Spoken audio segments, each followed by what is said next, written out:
afternoon guys, mag-unboxing tayo sa parcel. Ito ay in-order ko po ito sa sa Temu. Ano ba yung pronounce? Temu or Temu? Sa Temu. So first time ko ito nag-order sa Temu. So kasi palagi ako naghanap kung saan ako mag-order ng blueberry panits.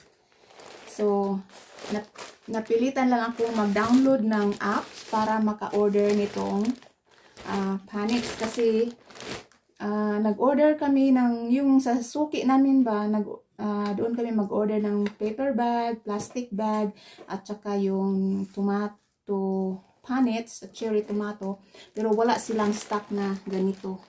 Kahit yung cherry tomato or strawberry panits. So, ito, nag-order ko. 100 pieces po ito. So, tingnan natin. So, ang bilis talaga nila mag-deliver.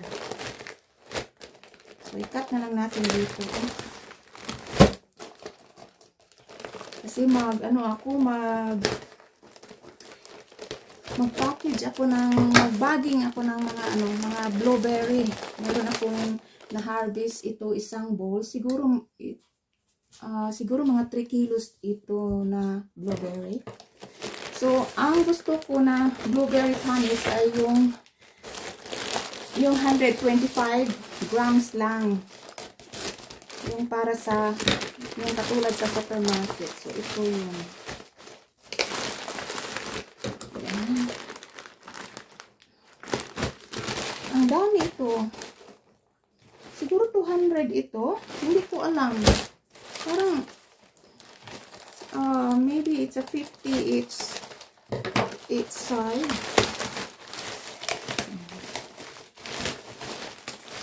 Oh, ang liit pala. Oh, it's a small. Very small.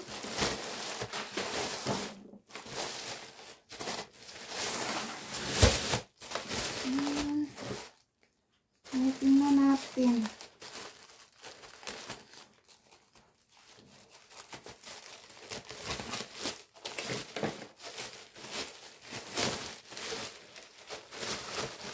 Ito guys, oh.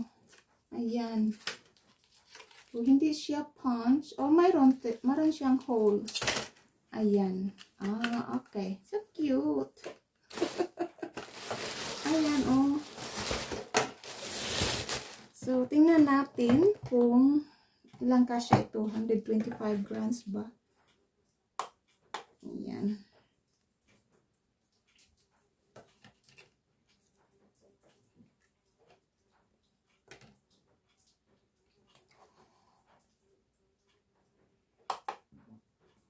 Okay.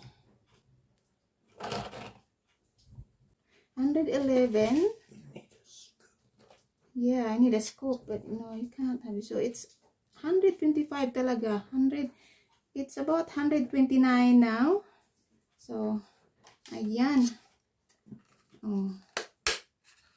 It's way for 130 grams then, maximum ito. So, this is 128 grams. So, ayan. Ano lang, $5 po ito. $5. Yan. Nandiyan si Mr. Siya ang kausap niyo. So, ayan guys. So, ito ang gusto ko guys na blueberry panits. Ayan. Meron na akong brand new na blueberry panits. Next time, mag-order din ako ng for boysenberry panits. Yung tanggol na boysenberry panit. Maliit lang po ito sa para sa boysenberry. So, ito pang blueberry talaga ito guys. Ayan, ito yun ang gusto ko. Okay, so ito yun na. Mag-pack na po ako. Ayan. So, puno lang siya. 130 grams ang maximum niya. So, hindi ko na gamitin yung scale ko. It was 2 rows, it would be nice. There's not 2 rows, okay. It'd be nice. So, that's 100 panits, son. Yeah. So, may pakutsaraon. Good idea.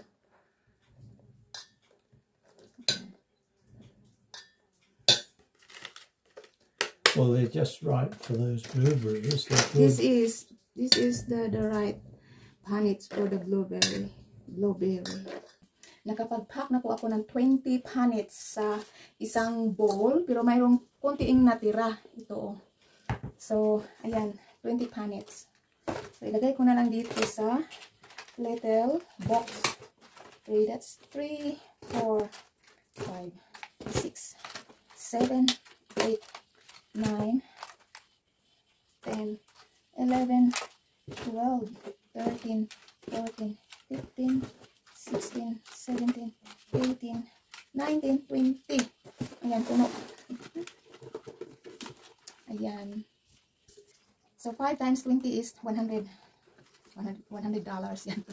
Ayan. So, ito po ang ating blueberry. Homegrown and hand-picked blueberry. So, ipack na natin. Cherry box po ito. Ayan.